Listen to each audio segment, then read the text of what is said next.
Radiant team banned. Hello and welcome, ladies and gentlemen, to a Premier League presentation. We're going to be bringing you guys a game between Team Empire and Virtus.pro. This is Game 2 in the Best of 3 series. First game went in favor of Virtus.pro with just a really good raw style of putting out some aggression, making sure that they take their advantages, and I gotta say, a little bit of misplay from Team Empire in some engagements they just didn't have to take, and they win on in anyways. But that's their aggressive style. They're trying to remain true to their core while they figure out exactly how to make this lineup work. As if you guys don't know, their lineup shifted a little bit. We have listed two stand-ins right now. 840 is Twista, and Heave is Hardif, and those are the two temporary replacements for Team Empire's Godblack and Silent, who were removed from the team for one reason or another. I'm not actually sure exactly the cause, but there were some issues, some conflicts internally, and obviously just not getting the results they were looking for. So in this case here, hopefully they will be able to bounce back and find exactly where they're moving. But right now, of course, Virtus.pro taking it 1-0 means that they're off to a rough start. So they're going to have a couple games to move forward and see what they can accomplish. But right now we do see, as far as the draft goes, Io, Lone Druid, the Magnus, and the Queen of Pain taken out, as well the Nyx Assassin and Bat Rider been picked up. I myself and Blaze, we do have Vikramon coming in about 10 minutes or so, just has to take care of some business, and from there, yeah, he'll be jumping down in the cast shortly after the draft. So for now, I'll just cover the draft solo, but, you know, it's kind of transparent for the moment. These are very, very common top-tier picks. It's interesting they continue to ban out KSI's Lone Druid, but in this case, they just really don't want to have to deal with it there.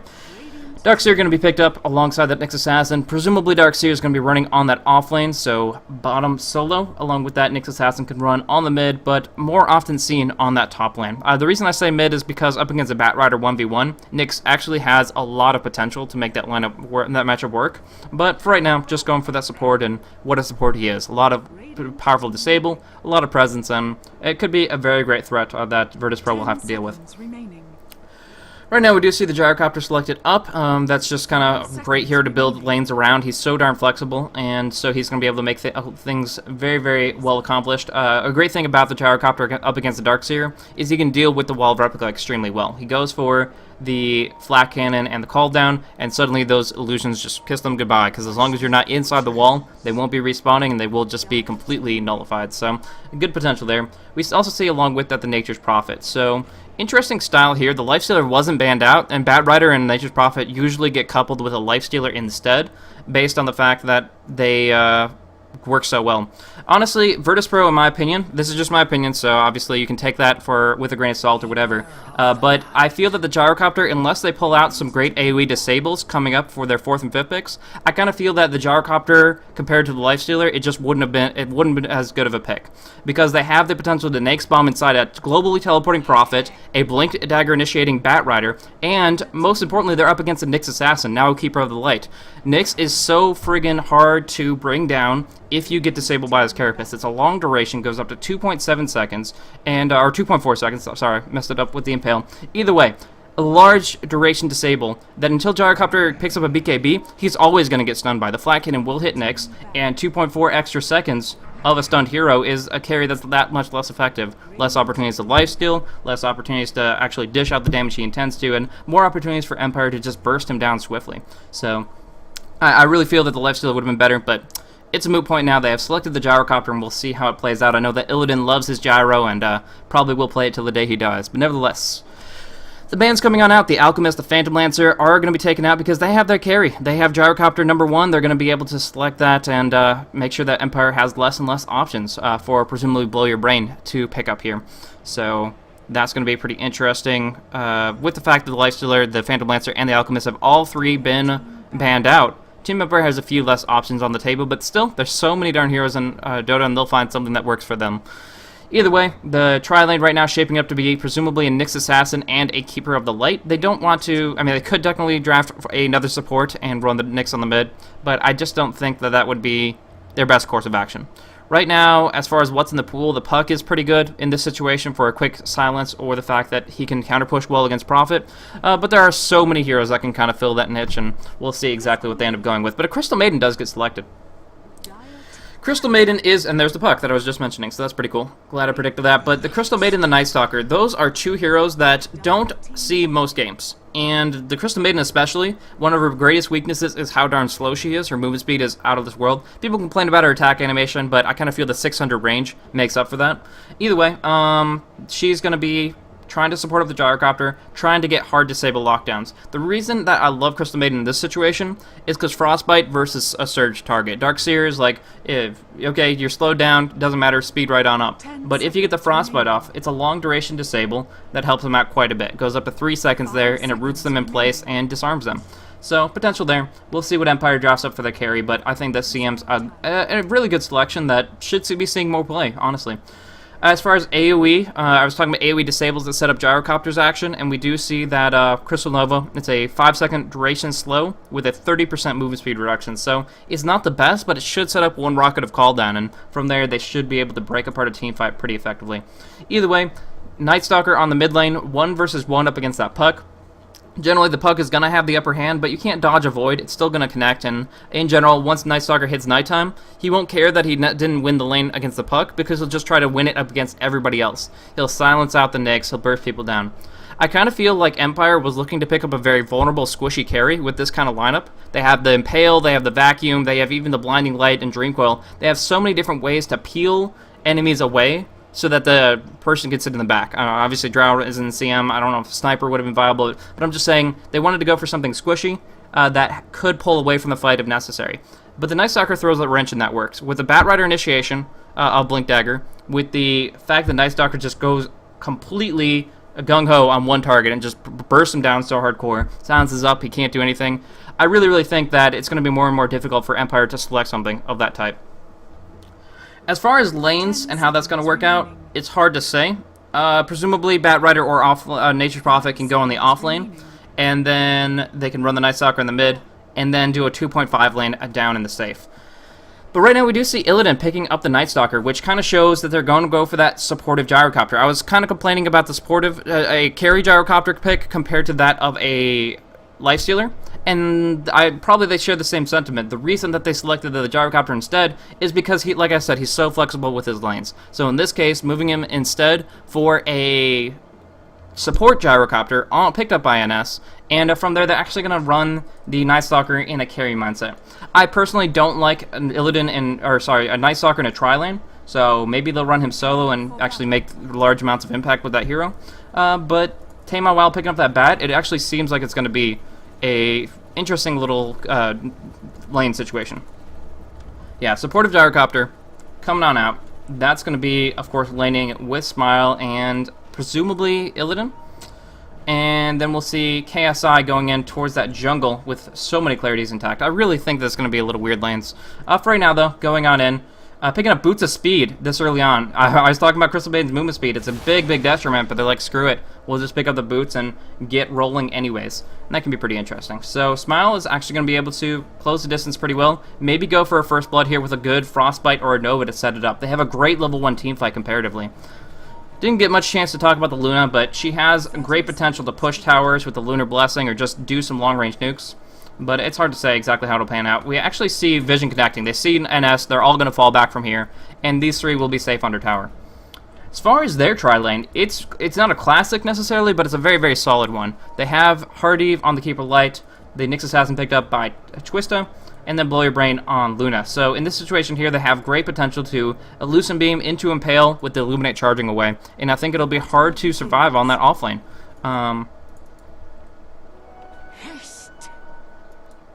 Tama Wild on the mid. We're going to see Illidan making his way towards the bottom lane, solo 1v1 versus Scandal.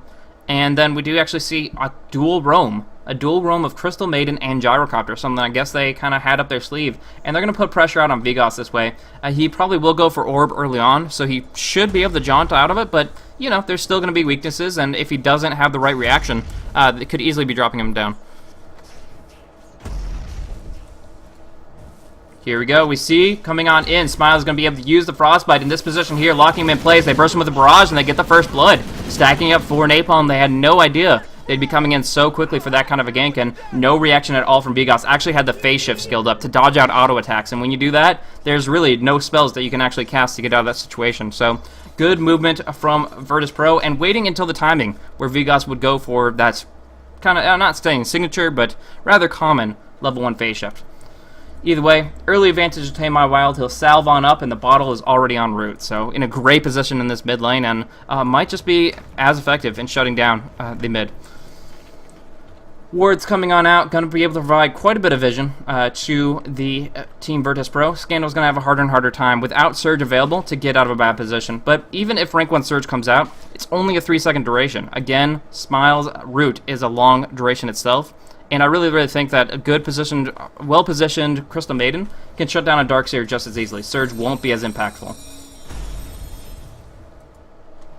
Do, however, see push going on in. I mentioned this with the Lunar Blessing, and it looks like they actually haven't picked up a Basilius. I feel like could have reinforced their push a little more with the Bassi. But either way, illuminating down the creep wave, bursting it, they're going to actually be able to go in for this tower very quickly indeed. So they have that Keeper Light, they're using it to great effect here. Even as early as level 1, they're already pushing on this tower, and now they have the Chakra Magic to back it up. Radiant's top tower is under attack. So tower's going to drop very swiftly. They don't really have anything to respond to that, and we'll actually have to see how it plays on out. Nature's Prophet picking up an early Midas. KSI really wants to have an impact in the later stages of the game. Probably go for a right-click build, maybe something revolving around Shadowblade. But for right now, he's not going to have much of an impact, especially with this early push coming out. He can't respond at all. Smoke gang coming on in. Smile and NS, making things happen more and more. It looks like they're actually transitioning more towards the top lane. That's what the Vector would scream out to me, but I guess they might be just taking the safe route and going for a wraparound gank. Either way, we see this rotation. Finally, we do see KSI coming up towards the top, but he is only sitting at level 3. He's got a Gloves of Haste. There's only so much he can accomplish, but he's using it as bait. Getting a great opportunity to go on in. Nyx Assassin has Carapace, so he might be able to get on out of this, but the Mirage doing so much damage, doesn't even get a chance to use that Carapace. Homing Missile coming out and blow your brain. I don't think they can get this kill, but they will at least force her even further back. They're going deep. Really deep indeed, and they're going to take some creep kills, or creep hits, and from here the Illuminate going to connect on Smile and get a return kill. Didn't need to be in that position at all. I questioned it right when they made that movement, and obviously right in that regard. They just didn't need to make that exchange. Either way, Scandal finding himself in the jungle, pretty much afraid of the smoked up Crystal Maiden and Gyrocopter for a little bit too long. He's like, okay, they could be anywhere, and indeed they were. They were up on the top lane, which means that his fears were unnecessary, but nevertheless understandable. So just stacking it up for the moment and going for that Iron Shell gradual jungle that will give him some good, reliable golden experience.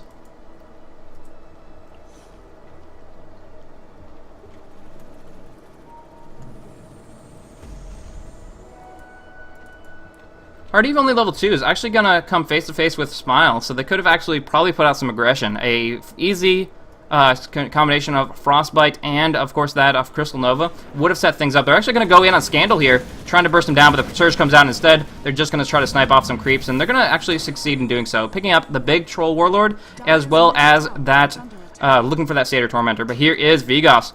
Going to be able to do some damage here. He gets frostbitten, but will be able to send up the orb if he so chooses. Just biding his time for the moment, waiting for his teammate to get in position. TMW has that double damager and a little bit scarier, and I don't think they're going to be able to actually force anything on NS or Smile. In the meantime, as far as last hits go, that is a number 1 Night Stalker farming away at 30 CS, and from there, the Luna getting 24 of her own. So she has a Wraithband, presumably to make an Aquila, and then to go for just some solid sad items to keep the damage rolling.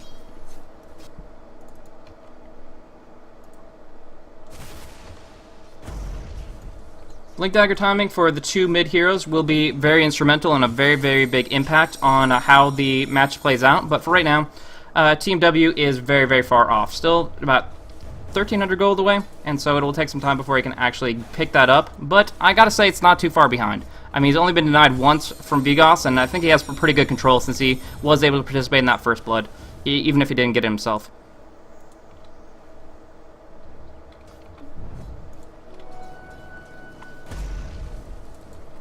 Vigos using that regen rune, I don't think out of his own volition, but nevertheless benefiting from the continuous mana that will spree on out of that.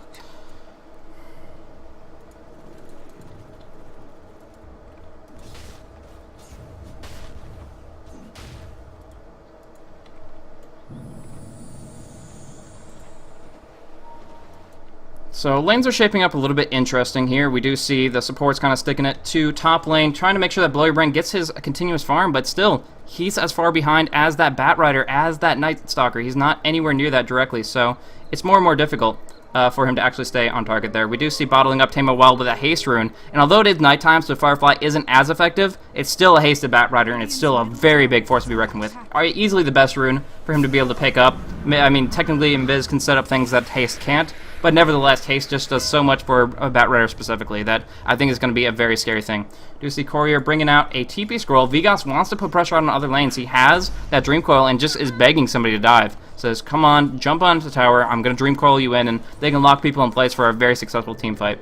Right now, lines being drawn. It's only 2 against 1, and now we do see them actually trying to change that. Nighttime Night Stalker coming on in, smoked on up, and this could be really bad for Blow Your Brain. He has Eclipse. It's great in a jungle situation, but right here, I'm not sure if they're going to get that opportunity. Illidan coming right on in. No, he doesn't break the smoke just yet. He actually does. They actually find out Nyx Assassin. They void on the Carapace, though, and now Test is going to take a lot of damage. Twista is going to take a lot of damage, but here's the Eclipse. Turn it around. There's big damage coming out. Vigas jumps on in with that Dream Coil, and it might fall as well. They take down the Night Stalker first, but the Gyrocopter is the next target, and with this rank 4 Lucent, they might be able to finish it off. They close on in. Vigas does drop down, and they do bring down the Gyrocopter as well. Now, turning around, Blow Your Brain gets lassoed on in. Can they lock him in place under this Firefly? They need that Frostbite, but no mana from Smile. They just right-click him down, burning him slowly. This Haste Rune doing work, though, and they should be able to finish it off. So, great fight for them. They do exactly what they need to, but still, without this mana, they're in a no man's land. Smile going to be bursted down here, and Tame My Wild just going to have to head for the hills. So Smile does actually almost get out, but the Illuminate connects, so that Flame Break not going to mean anything here. And Surged on in, there is going to be that stun coming out, but no, they don't want to actually mess with this in this stage. There are going to be reinforcements, specifically this Night Stalker, raring to go, and with so much damage, Nyx might just fall. The Void will come on through, baiting out that Carapace, but it actually is too long of a cooldown, so just getting the urn, just getting the right clicks, burning him down there. Blink Dagger for Batrider. Big pickup. Of course, Vigas did get some nice gold for himself out of that top lane exchange, but he did die. The retaliation, the rotation came on through, and so in the end, it's the Batrider who wins out in that quick blink race. Skanda coming on to mid to counter push a little bit, but we're actually going to see a little bit of hard pressure with this call down. They really want to put damage in this tower with the siege creep, and it seems like they're going to be able to accomplish that very effectively. No TPs just yet, but Vigas does have that Dream Coil back up and is looking to rotate towards that mid lane. Illidan really wants kills. He really wants to unsettle people during this nighttime and set the tone for the rest of the match. We do see as well an invisible Batrider finding an opportunity. Hardiv going to be dropped immediately, and Tame Wild still has that lasso. The stun does connect. They do have a ward out here. Blow Your Brain without an Eclipse, though. Doesn't really have as much ground to stand on. The Eclipse, Silence comes out. Equivalent Fear, but here's Tame Wild with that pull. The lasso on in. The coil to lock them in place, though. They both get Carapace. They both get destroyed. And that's doing some damage to Vigas, but the barrage expires, and from here, there's not really much more for them to actually accomplish. There is going to be, however, a Frostbite onto Vigas, and, of course, the Missile can connect as well. Getting the Jaunt! He actually might get out of here. The fast speed of Night Stalker, though, trying to close the distance to the north. I don't think it's going to actually work out for them, though. Illidan wants to go behind, just looking for a simple Urn Charge, but he's already Magic Wand, and I think he might be able to get on out of here. There is going to be another Jaunt, but he is earned up. Oh, it doesn't have Phase Shift, and he's going to be able to be dropped down. Double kill for Illidan in the end. My, oh my, did Vigas really try for that one, but in the end, just not working out for him. Did lead them on a bit of a wild goose chase that did buy the other lanes a little bit of time, but right now that doesn't mean too much. Luna is still so far behind on farm. 36 for Blow Your Brain is very subpar compared to what he would be looking at normally. And with that, they're having a lot of issues, especially since the Nature Prophet freely got his Midas. KSI going to be able to move in towards some big right-click items, and of course, Night Stalker himself putting out a huge amount of pressure here with treads already picked up. Tower going to be pressured here. They don't actually have the Treants from the Nature's Call, but nevertheless, they have plenty of mana continuously going on up. They have 1 point in Arcane Aura, they have the Basilius, and even if they don't have the summons now, they're going to be able to bring down the tier 1 with sheer right clicks, and they can pretty much maneuver wherever they would like after the fact. We do see that there is another pick off. Illidan does, using this Observer Ward, find an opportunity on a Darkseer, so bringing him down before he can surge away. Really good maneuver there. A kill that he really shouldn't be able to claim, but in this situation, could care less. He's got such a level advantage. Level 9 Night Stalker at nighttime versus like level 5 Darkseer, not even close. Eclipse does come out, but the coil locks in place. Tame by Wild in a really, really bad spot. They're going to be able to stun him out with the coil and burst him down with just about everything else. Illidan on the run. Rank 300 in the night, he should be able to fall back, but still, that is a kill on the solo mid hero. And again, that is a level 9 kill. So, bouncing right back, Luna is going to be able to dish out that damage, but had to commit her Eclipse to actually make that happen. Going on in, they know they're vulnerable, they go and blow your brain. Nice double impale though, big action coming out of Twista, but not enough as Blow Your Brain's going to fall underneath his tower. Illidan should fall with him though, cannot survive from this tower. Auto attack gets the urn charge, will it be enough? It is! 22 HP remains, and without Vigos' Blink Dagger, they can't finish it off. They do find a pick off on the Crystal Maiden. She was just pretty much all by herself after the fact, but nevertheless, they get the key heroes out. They get the Night Stalker out of a terrible, terrible position, and they get the Luna. So bringing her down, they're going to have the mechanism up already. Wow. KSI farming away. I mean, these are all almost jungle creeps, but still 73 CS for KSI. He has a Midas. He picks up a mechanism at not even 12 minutes into the game. So impactful. When you think about the Keeper of the Lights items, actually Darkseer is going to be the one going for it. So Scandal has a buckler, but nevertheless, he is actually going to be a good, I don't know, 1,300 gold away. He has almost, I mean, he has about 1,000 of it out of the 2,300. So right now we see a full mech up for KSI and a long way away for Scandal comparatively.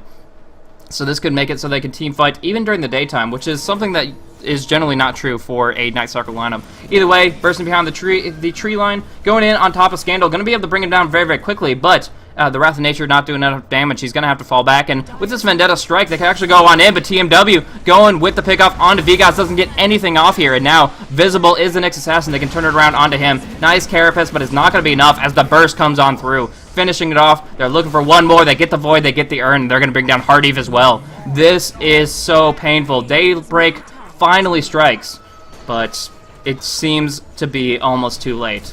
The Cuckoo crows, but nevertheless, we see that the darkness has been picked up by Illidan. He's going to be able to make it nighttime on his terms whenever they go for the engagements. And yeah, level 10 Night Stalker and level 10 Bat Rider, fearless in their initiation and always getting pickoffs on the core heroes immediately.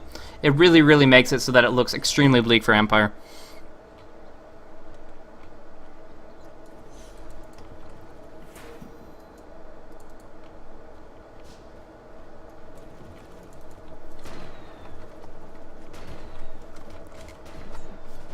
Alrighty then, so Illidan is going to be going for that BKB very early on. Appropriate for a carry Night Stalker. It definitely can add in a lot of extra oomph, as if he's not being disabled by the Nyx, he's going to have no problems at all.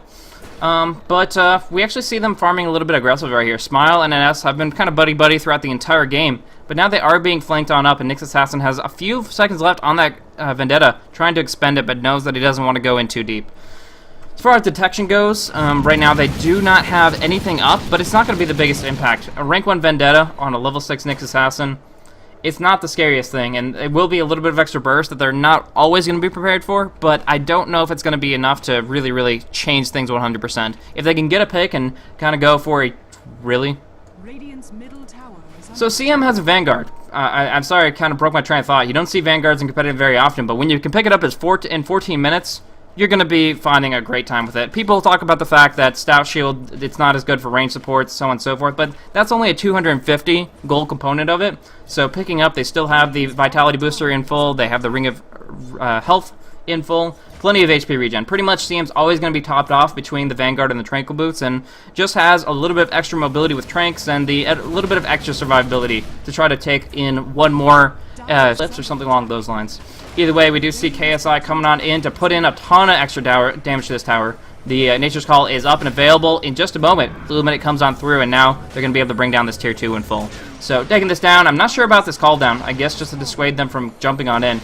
Either way, not necessary. Radiant's middle tower is under attack.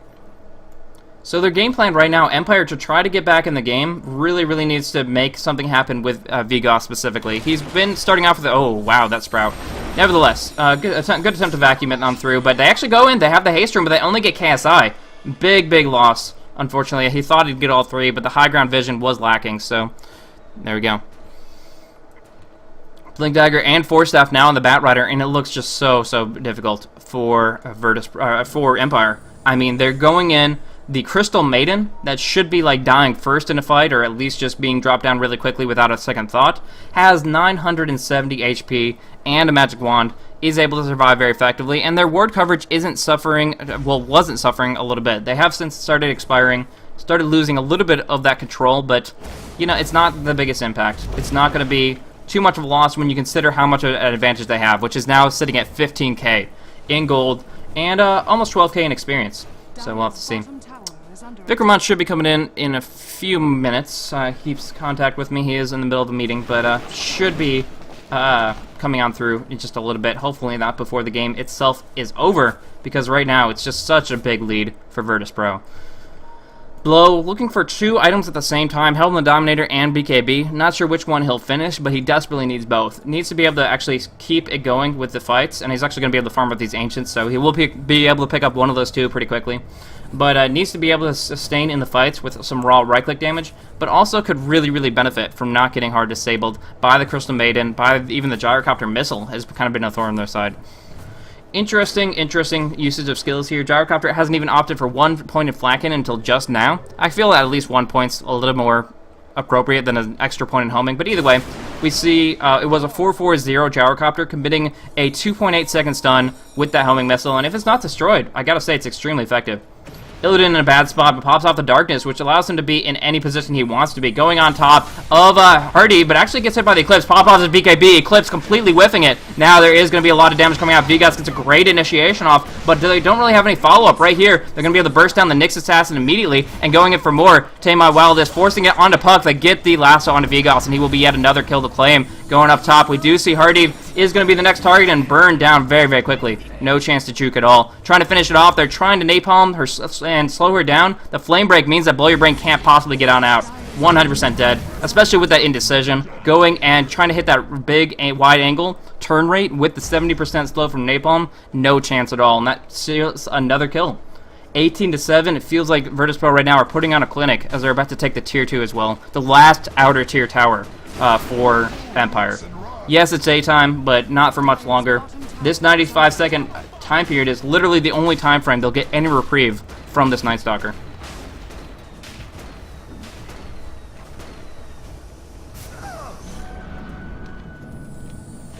Mechanism does come out for Scandal. That does help their situation a little bit here, but you know, it's still very difficult. And with KSI now having a Force Staff to jump in wherever he wants, however he wants, it's going to be so that unless there's really good initiation coming out for that of Team Empire, they're going to be generally just falling behind. They have the mechanism, but the team fight, they're going to have to go for a numbers advantage. And right now, on top of that, they're losing all these Ancient stacks. Luna really wanted to farm them up, but Virtus.pro put a little bit too much pressure out, forced them back, and now, with the help of that call down, bringing them down quickly. Blow Your Brain is picked off here, and that's going to be able to, finish it off 100%. So, bringing down the Luna and now her Ancients, and we do have Vikramon right back in the casting seat once again. Yeah, I'm glad I came in because I want to talk about the Ancients real quick. This is, you actually can't overestimate the importance of this little bit of PvE that VP are doing right now. Because not only does it mean that Blow won't get it, not only does it mean that Blow isn't able to use this to fix his major deficit to the levels of the 3 cores on VP, but just think of the amount of time that Empire spent setting this up. Oh, yeah. Like, there's a lot of cost involved in setting up a big fat Ancient stack for your Luna to clean up later. And all that effort essentially wasted now, and worse than wasted. Yeah. It ends up helping VP. Exactly. Just completely screws him over. Vigas does finally pick up his Blink Dagger, but it's been a long time coming here, and in this situation, when you give that much gold away, like it was a 15,000 gold deficit just a moment before, and now only a handful of minutes later, they win another fight, they take all those Ancients, and they're already peaking out over 20k. Just so much farm stolen, and it's handing it to the opposition. It's really big to kind of control that ground, and they were doing it during the daytime. Right, absolutely. And that last fight, I mean, a big thing of that was the completely wasted Eclipse. I think you commented on it at the time as well, but just the BKB on Night Stalker, he can jump on anybody now. Airman can just bum rush anybody on their team, Speaking and there's of, nothing that any of them can do. Yeah, exactly. Like, he's right outside his base. He's not even, like, 2 feet away from the comfort of his tier 3, but nevertheless, Night Stalker's just finding him out, and we actually see Vigas in a bad spot, too. Does get caught with the Void. There's the Flame Break. There's the Lockdown, and Firefly making it happen, giving them the vision over the trees that they don't have an Aghanim's for yet, but certainly can provide in just a little bit here. He's actually yeah, they're pretty so close. close to that Ags, and I think the Ags is actually more or less checkmate. Empire at that point have to pray for some serious mistakes. 100%. Once they have high ground vision with the Aghanim Scepter, I mean, it looks like they're having no real issues pushing the tier 3 even up against the Illuminate. Oh my gosh, it's a friggin' rank 2 Illuminate. This Keeper Light's only level 6. Yep. They can't even burn down a single creep wave. Like, that is... Yeah, I mean, VP just ruled the night, and then once Airman's high level enough that he can pop Darkness during the day, it just becomes a situation where you cannot fight. And this incredible level deficit that they're suffering from, too. Not to mention Arsard is, like, pretty dang tanky at this point. Yeah, most definitely. Just really, really bringing it in. They can just jump on in however they want to. I mean, a Vanguard and soon to be later a Pipe. They did get a vacuum off finally. I think that's one of the first big vacuums, setting up Vigos for a good coil, good waning rift, but here's the Nightstalker with the BKB saying he cares less than zero. Just constantly going on in, rampaging on around, and yeah, he's used his BKB a couple of times, but to great effect. Avoiding eclipses, dishing out a ton of damage, and yeah, they might as well call it here. The BKB is unrespondable by Empire right now, because their Luna is level 11, and just has Ogre Club and Morbid Mask. Like, Blow has nothing if not for Eclipse. And if you can't bring Nightstalker down with the Eclipse, it almost doesn't matter that much, because Airman's just going to hit everybody. I mean, Void, Crippling Fear, and Frostbite were just 3 such incredibly important spells this game, because it really meant that even though Empire have a pretty quick-moving lineup, like, the base movement speed of all these heroes is good, you've got Surge, and you've got the Blink potential from Puck, they were still completely outmaneuvered by VP all over the map, all game, pretty much. Yeah. And usually you'd say that the team with the Crystal Maiden is the one that's going to suffer in terms of maneuverability, but that's not what we saw here. Willie Bray can't even get his Eclipse off. Interrupted mini-stun Void, and then the silence comes out, and it should be his death again. But yeah, one thing I want to mention, I talked about in the draft phase, but that Surge coming out from the Darkseer, and the fact that they all have high base movement speed, as you mentioned, it doesn't really matter go up against a Frostbite. Frostbite, yep. They were able to max that pretty quickly on the Crystal Maiden, and although she's a little bit slow at hand herself, she was able to roam around effectively with the Gyrocopter and lock them 100% in place. I think the CM pick was actually really inspired. Other teams might have gone for something like a Shadow Shaman in this case, because fundamentally Shackle, it's Frostbite-ish. Like, Dignitas would never take the CM, for instance. They'd have just used the Shackle shot, sorry, the Shackles from the Shadow Shaman to set up the Gyrocopter damage and the Nightstalker damage. But I actually think VP's choice of the Crystal Maiden here was really inspired, because it is such a good response to Puck, to Darkseer, and frankly to Luna as well. Yeah, along with that, all the momentum that they were able to acquire, a lot of it was without KSI. He jumped in and helped out and got some good assists, but in general, KSI was mostly focusing on just farming away the jungle. What he was able to accomplish was picking up such an early mechanism.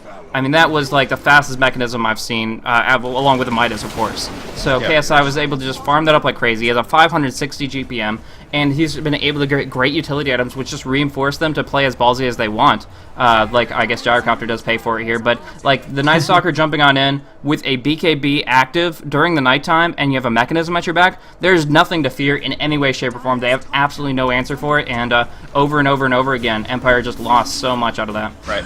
It was the Navi TI2 philosophy, right? Basically used by VP here. Chase you under your tower, kill you under your tower, kill your tower. Like, they completely ignored towers in these engagements, just running right all the way through them with Airman at the forefront. And he ends up, I mean, he only died once this entire game. Like, and this was a Nightstalker that was at the front lines in every engagement. So, we were talking a lot about the last game and how the roster might have had its effects on how they played it out. Do you feel there were major mistakes made by Empire in this match, or do you feel it was just completely Virtus.pro playing so darn well? It was VP, honestly, showing us why they're one of the premier European teams. I just really think the confidence that they're bringing at their best is very, very strong, and it makes them extremely scary competitors. I don't know, in the last game I saw a lot of sort of execution quirks from Empire. I actually saw fewer of them this time. They sort of just got out-muscled at every stage of the game. Exactly. Just didn't really have too much chance there. I was kind of surprised how well it worked out with the roaming of the Crystal Maiden and the Gyrocopter, but they were able to maneuver around and find great opportunities. I mean, picking off Darkseer multiple times over, Darkseer never got off the ground. Scandal, I feel, rotated away from the bottom lane a little bit too early, because what happened was Crystal Maiden and Gyrocopter smoked together and headed up for the top lane, but because Scandal didn't know about that, he actually just abandoned the bottom altogether because he was really, really worried about a 3v1.